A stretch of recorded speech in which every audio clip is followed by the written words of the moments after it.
clock strikes 6:30. Time to head to the office. "Reuben!" I call from the bottom of the lofty stairs, and I hear him walk to his door and crack it open. "Yeah, Mom?" A smile shot back at me, surprisingly, from Reuben. "I'm leaving for work. Love you, buddy." "Love you, Mom." My old car pulls up to the shiny building. It read Kettering Police on the roof above, the 2 glass doors that lead inside. Dog barks echo through the distance. Leaves flew around in a dance of wind in front of the large building. "Estelle, I haven't seen you in forever!" Mabel runs up to my old rusty car, her coils of brown hair bouncing on her shoulders. "I know. I've been through quite the ride. Being a cop hit me hard." I roll down the window and peek out with a chuckle. Mabel laughs as well, smiling uncomfortably. "Yeah, well, it's gotten to the best of us here, especially without your little burst of sunshine." The car door opens and she steps back, allowing me out, and we begin to walk together into the large building. We enter the building, and as Mabel begins talking once again, I look at the clock. It's 6:25. "Hello? Estelle, please tell me you're listening." My thoughts are broken by Mabel's sudden recognition of my distraction. "Oh, yeah, sorry. Run that by me again." She shoots me an annoyed expression before continuing what she was saying. "Okay, so I was saying, Chief and I found some more information. We need you to help figure it out, if it's useful or not. It's been very difficult waiting for you." I nod, acknowledging their worries as we continue down the hallway to Chief Harlow's office. "So, Zane, Chief Harlow, has been struggling?" It was unusual to hear such events come out of one's mouth, especially about Harlow. Silence sits in the hallway for a moment before Mabel sighs. It's hard to tell if it's of exhaustion, sadness, or just stress in general. "Yeah, the incident hit him hard." She gives me a look. Of course she's annoyed I'd ask such a question about something I had caused. Yeah, sorry. I get it." It took a while, but eventually we found his office. It was labeled with his name in big, bold, italicized letters.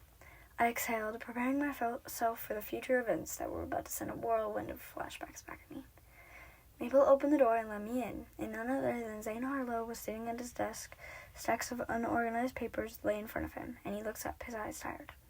I had not braced myself to see him again, but here he is, looking equally as unprepared to see my tired face standing in the doorway with 98. "Hello, Dupree." Cricket. Me and Mabel nod together, and Mabel begins the conversation, lifting the uncomfortable atmosphere that had filled the room the moment we entered. "So, she's finally here for a shift, as you wished, and she needs to see the evidence we have. We need to rule it out, so that means we..." Mabel's voice fades into the background as my head is flashed with memories. The first filled with joy and happiness, and Max. Joy fades to fear, and the second one flashes in my head like a nightmare, an odd one out compared to a sea of blissful dreams. It begins with the terrible scene that night I'd taken the job. A violent mother reported to have gone rogue on her children, and he had not kept Max close to him. I haven't come back to work since, and now being here with Harlow gives me a whole different outlook on what's going to happen in the future. "Estelle, you were listening, right?"